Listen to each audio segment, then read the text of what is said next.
A Peppa Pig secret you've never noticed. Mummy Pig is a time traveler. Mummy Pig's moment of temporal telepathy shows itself early in rainy day fun when Peppa moans about soggy boots and Mummy Pig simply says, "Don't worry, loves, tomorrow will be sunny." Sure enough, the sun breaks through the clouds in the next scene, leaving viewers to wonder if her darling smile masks a DeLorean lurking beneath those wellies. Across multiple episodes, Mummy Pig arrives at perfect party times, impeccably packed snack kits, and hyper-specific picnic choices. Remember the playgroup where she brings tiny foam raincoats minutes before a sudden sprinkling? Or Grampy Rabbit's boatyard when she casually mentions historical fishing methods before Grandpa Pig does? She plans with clockwork precision, so precise it's almost unnatural. Her recall is rivaling sci-fi androids. She remembers that Peppa once sneezed at precisely 4:07 p.m. on a Monday 2 seasons ago, and later pinged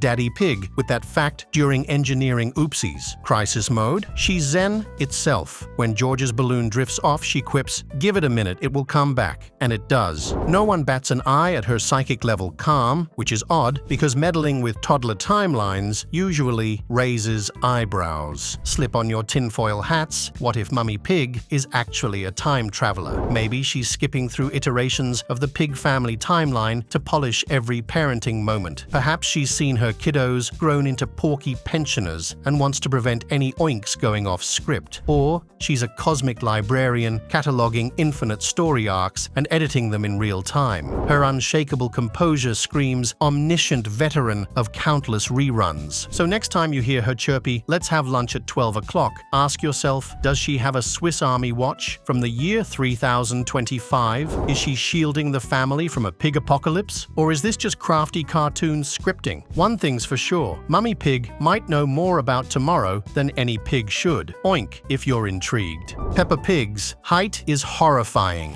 In 2019, a simple Google search shockingly listed Peppa Pig's height as 7 feet 1 inch tall, sending the internet into a frenzy of disbelief and memes. What began as an offhand query swiftly trended on Twitter, with fans sharing screenshots that poked fun at Peppa's newfound skyscraper stature and speculating wildly about her oversized existence. Since then, this bizarre height rumor has become one of the most viral and enduring Peppa Pig mysteries in fandom history. The moment arrived when someone tweeted a screenshot of Google's search result showing Peppa's height as 7 feet 1 inch, captioned, "This is terrifying," which immediately went viral. Within hours, Reddit threads exploded with fan calculations scaling up Daddy Pig to a colossal 14 feet 2 inches and George to an alarming 4 feet 5 inches based on Peppa's colossal frame. Imagine a toddler party where Peppa towers over the playset, ducking under even the lowest doorways and casting a literal shadow over her class at playgroup.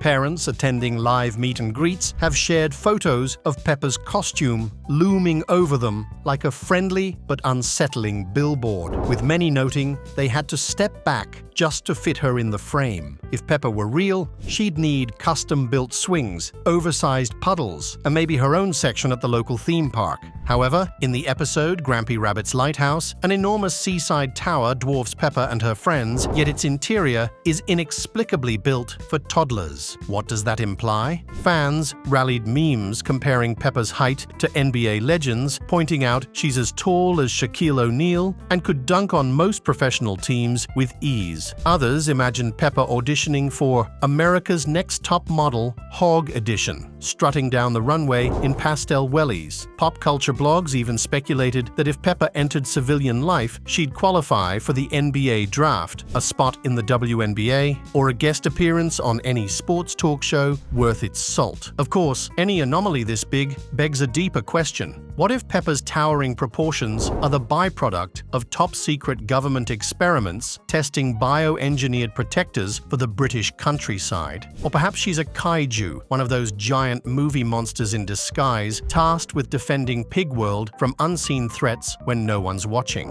After all, no ordinary preschooler needs to be 7 feet tall and still squeal about muddy puddles. So next time you hear an eerie oink echo behind you, don't look, just run. Madame Gazelle is a vampire. In the pumpkin party episode, everyone lines up to admire the jack-o'-lanterns, except Madame Gazelle, who doesn't show up in the mirror. One second she's there, teaching dances, and the next, nothing but an empty hallway. No reflection means no joke. It's the vampire playbook. Reflectio non data, unless you're soap opera level spooky. In the episode, Madame Gazelle's house bats are old friends, and in Madame Gazelle's leaving party, she never seems to age. Madame Gazelle has been teaching Peppa's parents Peppa, and now Peppa's little brother, and she hasn't aged a day. Think about it. Mrs. Pig and Daddy Pig learned their ABCs from her, and decades later, she's back. Curriculum intact, wrinkles nowhere to be found. Either she's discovered the fountain of youth and skipped the lines, or she's been around so long, she's practically a walking history book. Notice how you never catch her basking in direct sunlight. Whenever the gang heads outdoors on a bright sunny day, she's sporting an umbrella, oversized sunglasses, or strategically standing in the shade. Sure, teachers like to avoid sunburn, but never touching a single ray? That's textbook vampire behavior. You'd think she's allergic to UV rays, or maybe just hates a bad hair day. Gazelle conjures images of grace and speed, creatures that move silently through the night. Coincidence? Or a codename passed down through a secret vampire lineage? After all, she glides through hallways, unhurried yet unstoppable, gathering her prey,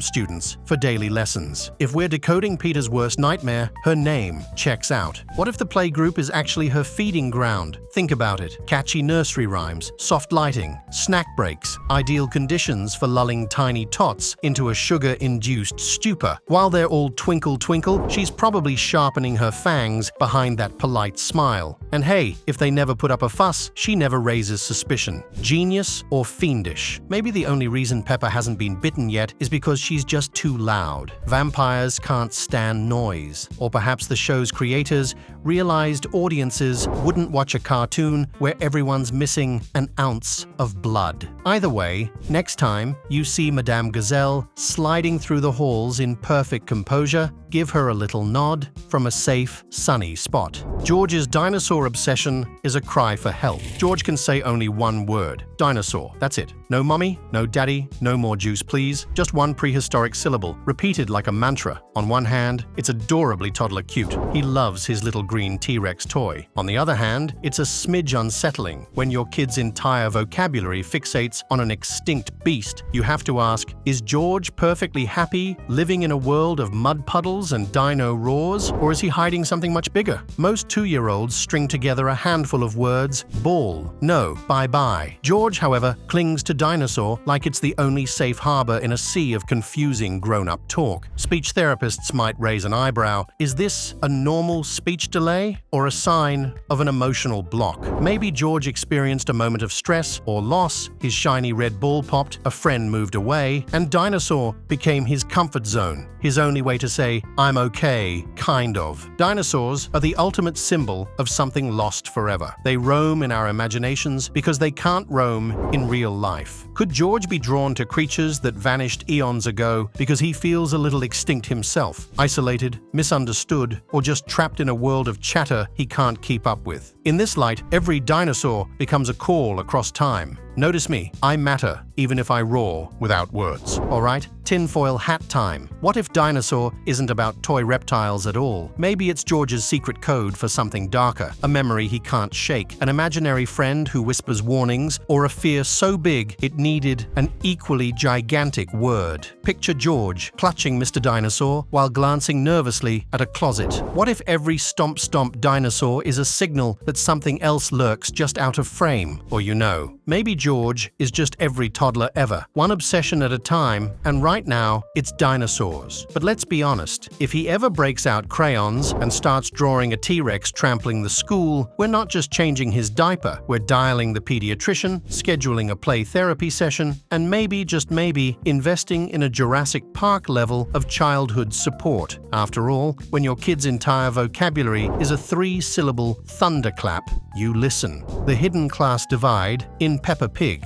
Miss Rabbit has more more jobs than a LinkedIn power user during a midlife crisis. She's the bus driver, train conductor, helicopter pilot, librarian, museum curator, supermarket cashier, recycling center manager, gift shop worker, aquatics expert, and ice cream truck operator, just to name a few. We stopped counting at 10 because, frankly, our brains started overheating. It's almost like the creators ran out of side characters and said, "Hey, just make Miss Rabbit do it. She's in every episode, in every uniform, doing everything. Who hires her? Where is her union rep? Has she ever taken a vacation?" Questions we may never get answers to, but one thing's for sure. If Peppa's town needs something done, Miss Rabbit will be there, possibly already doing it. Now, enter Daddy Pig. He's a structural engineer, sure, but most of his screen time is spent reclining on the couch, grilling, or bumbling through family outings. We rarely, if ever, see him actually work. His biggest challenge? Reading a map correctly. Then there's Mummy Pig. She works from home, typing very important things on her computer, which mostly involves telling Peppa not to disturb her. To her credit, she's also part of the volunteer firefighting squad because why not?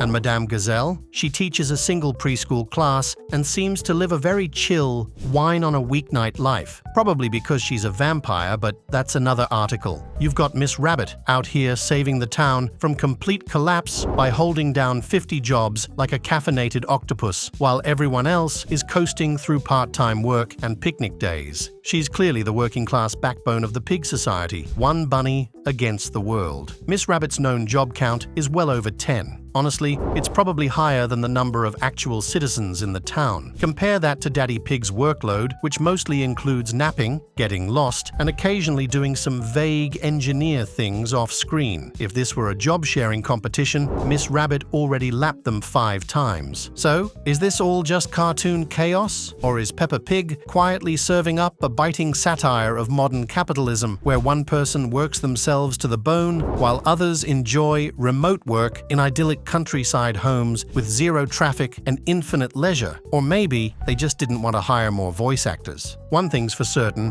if Miss Rabbit ever unionizes, the entire Peppa Pig universe collapses. The buses stop running, the helicopters fall out of the sky, the supermarkets close, the children don't get their ice cream, and Daddy Pig still napping through it all. Miss Rabbit, we salute you. Please take a day off before your ears fall off.